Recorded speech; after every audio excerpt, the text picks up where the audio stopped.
इससे पहले वाले पार्ट में हमने देखा था कि इंटरेस्ट ऑन कैपिटल के अंदर अगर हमें क्लोजिंग कैपिटल गिवन तो कैसे हम क्लोजिंग कैपिटल से ओपनिंग कैपिटल, उसके लिए हमको ये देखना होता है कि पार्टनर्स कैपिटल अकाउंट बनाने का कौन सा मेथड फॉलो किया है। Fixed capital account method follow किया है या फ्लक्चुएटिंग कैपिटल मेथड फॉलो किया है। अगर fixed capital account method follow किया है तो उसका फॉर्मूला आपके सामने है, फ्लक्चुएटिंग किया है तो उसका फॉर्मूला भी आपके सामने। ये चीज आपको तब समझ में आएगी जब इसके ऊपर एक क्वेश्चन करेंगे। मैं अब आपके साथ इस वाले पार्ट के अंदर एक क्वेश्चन डिस्कस करता हूँ कि जब हमें क्लोजिंग कैपिटल गिवन हो तो कैसे ओपनिंग कैपिटल निकाली जाती है और उसके बाद इंटरेस्ट ऑन कैपिटल निकाला।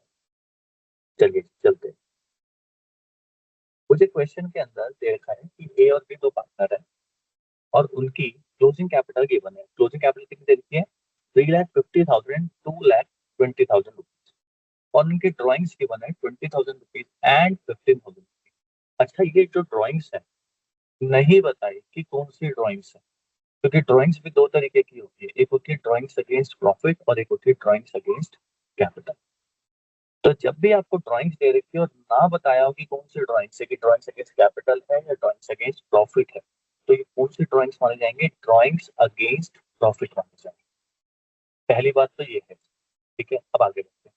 अच्छा, ये ड्राइंग्स के ऊपर जो इंटरेस्ट ऑन ड्राइंग्स बनता है वो ऑलरेडी कैलकुलेट करके हमें दिया।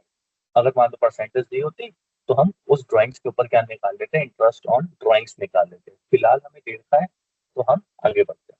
अच्छा, मुझे एक प्रॉफिट भी दिया हुआ है। प्रॉफिट कितना दिया हुआ है? 40,000 रुपीज। क्या लिखा हुआ है? 40,000 रुपीज और साथ में लिखा हुआ है आफ्टर आईओटी। आफ्टर आईओटी का मतलब है इस प्रॉफिट के अंदर आईओटी का इम्पैक्ट आ चुका है। ठीक है, आगे कहता है हमें आईओसी दे रखी है at the rate 10% per annum. हमें इंटरेस्ट ऑन, तो ये क्वेश्चन किस चीज का है? इंटरेस्ट ऑन कैपिटल निकालने का। तो आईओसी तो दिया होगा at the rate 10% per annum, क्योंकि वो तो कैलकुलेट करना है। ठीक है, चलिए इसका सॉल्यूशन देखते हैं। फॉर्मूला वही पहले देखना पड़ेगा, क्योंकि यहाँ पे क्या है? क्लोजिंग से पहले ओपनिंग निकाल।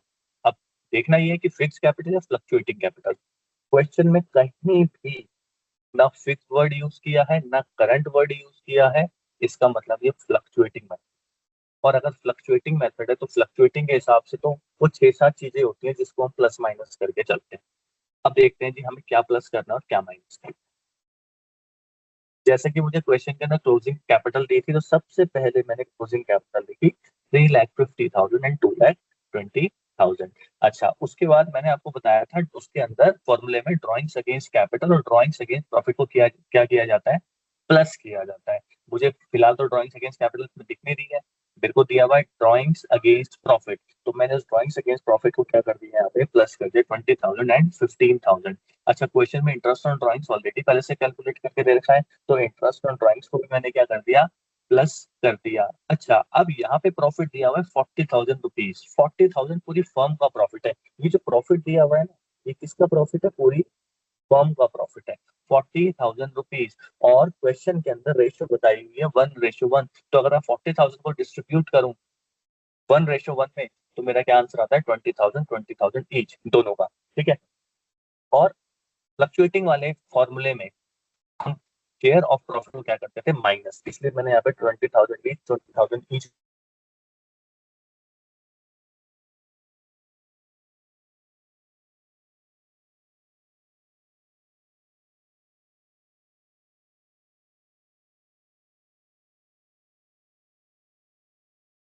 Thousand and 2,15,750 rupees. ठीक है, अब मेरी जब अगर ओपनिंग कैपिटल निकल गई है तो उसके ऊपर इंटरेस्ट ऑन कैपिटल निकालना बड़ा आसान है। 3,51,000 पे 10% के हिसाब से बन जाता है 35,100 एंड 2,15,750 के ऊपर 10% के हिसाब से बन जाता है 21,575। बस इतना सिंपल सा क्वेश्चन था ये कि क्लोजिंग से ओपनिंग पहले निकालो कैपिटल, उसके बाद उसके ऊपर क्या निकालो? Interest on capital. चलिए थोड़ा सा आगे बढ़ते हैं। एक क्वेश्चन और है मेरे पास, ये भी बड़ा अच्छा क्वेश्चन है, एग्जाम के पॉइंट ऑफ व्यू से भी बड़ा इंपॉर्टेंट क्वेश्चन है। देख लेते हैं इसमें भी क्या है। मुझे एक बैलेंस शीट दे रखी है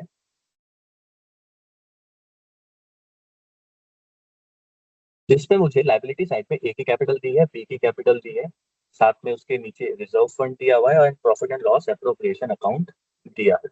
और एसेट साइड पे 3,70,000 की एसेट दी हुई है और एक और चीज दी हुई है, इज ड्रॉइंग कितना 20,000 रुपीज। ठीक है। अब क्वेश्चन में क्या कहता है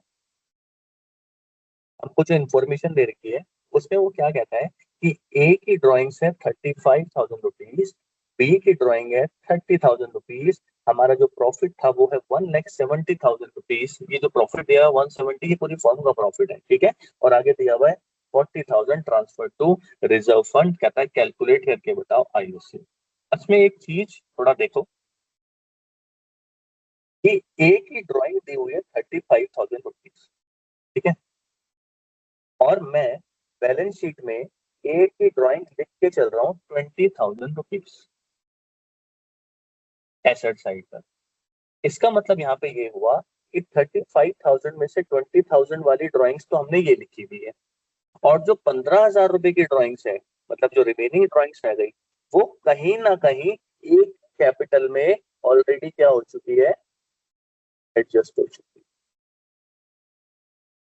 तो जब मैं क्लोजिंग कैपिटल से ओपनिंग कैपिटल बनाने के लिए जाऊंगा एक ही, तो मैं जो ड्राइंग की एडजस्टमेंट करूंगा, मैं सिर्फ उतने अमाउंट की एडजस्टमेंट करूंगा जो ऑलरेडी उसके कैपिटल में एडजस्ट हो चुका है। और उसके कैपिटल में एडजस्ट सिर्फ ड्राइंग्स का कितना अमाउंट एडजस्ट हुआ है, सिर्फ और सिर्फ 15,000 रुपीज, क्योंकि 20,000 रुपीज की ड्राइंग्स को हमने अलग से शो किया हुआ है एसेट साइड पे। इसका मतलब वो एडजस्ट नहीं हो रही एक ही कैपिटल के अंदर। ठीक है। एक तो पॉइंट इसके अंदर ये था। उसके बाद दूसरी चीज वो क्या कहता है, चलो बी की ड्राइंग तो नॉर्मल 30,000 दे रखी है और बी की ड्राइंग बैलेंस शीट में भी कहीं नहीं है, तो इसका मतलब बी की पूरी ड्राइंग्स ऑलरेडी उसके अंदर एडजस्ट है, उसकी कैपिटल के अंदर एडजस्ट हो रही है। ये जो प्रॉफिट दे रखा है आपको 1,70,000 रुपीज का, 1,70,000 का जो आपको प्रॉफिट दे रखा है, वो कहता है कि उसमें से 40,000 transfer to reserve fund, 40,000 transfer to reserve fund. Reserve fund देखो दिखाई भी दे रहा है बैलेंस शीट में, लायबिलिटी साइड पे देखो रिजर्व फंड है 40,000। इसका मतलब 170 में से हमने 40,000 को रिजर्व फंड में रखा। अब बताओ कितना प्रॉफिट बच गया हमारे पास। सर हमारे पास बच गया 1,30,000 का प्रॉफिट। कितना, 130। और एक चीज और देखो, बैलेंस शीट में आपको लिखा हुआ है profit and loss appropriation account, कितना, 50,000 रुपए। इसका मतलब मेरे पास जो 130 का प्रॉफिट बचा था, उसमें से 50,000 का प्रॉफिट अभी भी हमने संभाल के रखा हुआ है, पार्टनर्स में डिस्ट्रीब्यूट नहीं किया। अगर पार्टनर्स में डिस्ट्रीब्यूट कर दिया होता तो ये 50,000 रुपए का जो प्रॉफिट हम बैलेंस शीट में दिखा रहे हैं वो यहाँ नहीं होता। तो इसका मतलब यहाँ से कंक्लूजन ये निकलता है कि 170 में से 40,000 तो हमने 170 में से 40,000 तो हमने रिजर्व फंड में ट्रांसफर करे, और 50,000 रुपए का जो प्रॉफिट था वो अभी भी पार्टनर्स में डिस्ट्रीब्यूट नहीं किया। तो इसका मतलब मेरे पास रिमेनिंग प्रॉफिट कितना बच गया सर, 80,000। और यही 80,000 का प्रॉफिट है जो मैंने पार्टनर्स में डिस्ट्रीब्यूट करा। कौन सी रेशो में, रेशो 1:1 की। तो 40,000 का प्रॉफिट हमने पार्टनर में डिस्ट्रीब्यूट कर दिया हुआ। अब इस क्वेश्चन का सॉल्यूशन देते हैं। बात वही दोबारा से कि क्लोजिंग कैपिटल से क्या निकालनी है हमें, ओपनिंग कैपिटल।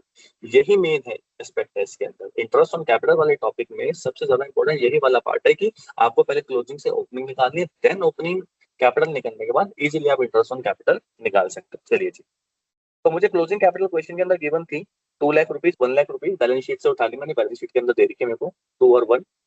अच्छा, उसके बाद ड्राइंग्स की बात करते हैं। ड्राइंग्स के लिए मैंने आपको बोला कि ए की ड्राइंग सिर्फ 15,000 लेंगे, क्योंकि ए की क्लोजिंग कैपिटल में सिर्फ 15,000 ही ड्राइंग्स के एडजस्ट हुए हैं। तो मैंने कितने लिए यहाँ पे, 15,000 रुपीज लिए। अच्छा, उसके बाद बी की अगर ड्राइंग लूंगा तो बी की तो पूरी ड्राइंग लेनी पड़ेगी 30,000। ठीक है, आगे चलते हैं। और जैसे कि अभी प्रॉफिट निकाला था, प्रॉफिट कितना था 80,000, और 80,000 को अगर मैं इक्वली डिस्ट्रीब्यूट करता हूँ तो वो कितना अमाउंट बनता है 40,000 ईच। और 40,000 को मैंने क्या कर दिया, माइनस कर दिया, क्योंकि फॉर्मूले के हिसाब से प्रॉफिट ऑफ शेयर को हम क्या करके चलते हैं, माइनस करके चलते हैं। ठीक है। और ऐसे में मेरी क्या निकल के आ गई, ओपनिंग कैपिटल। और जब मेरी ओपनिंग कैपिटल निकल के आ गई तो मुझे इंटरेस्ट ऑन कैपिटल निकालना है at the rate 10% per annum के हिसाब से। तो 1,75,000 पे 10%, 90,000 पे 10%, हमारा आंसर आपके सामने 17,500 एंड 9,000 रुपीज। आई होप आपको इंटरेस्ट ऑन कैपिटल वाला टॉपिक समझ में आया हो।